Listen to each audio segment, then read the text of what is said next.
What's up, YouTube? Welcome back to Tech Figure Out. And this is Marquise, and I'm back with another video. And in this video, right here, where I'm pointing, is a shift linkage. Right above is the shift cable. So when you're engaging and you're shifting, this is what's allowing your gears to move from one gear to another in your transmission. The customer complained on his 2001 Impala that he wasn't getting the shift. Also, his car wasn't starting. This was the issue. I fixed the issue by connecting the cable here back on top of that linkage.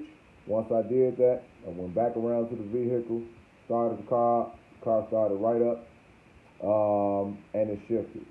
If you're having these issues, this could be the problem. Start from the shifting cable and work your way down. Thanks for watching. Like, subscribe.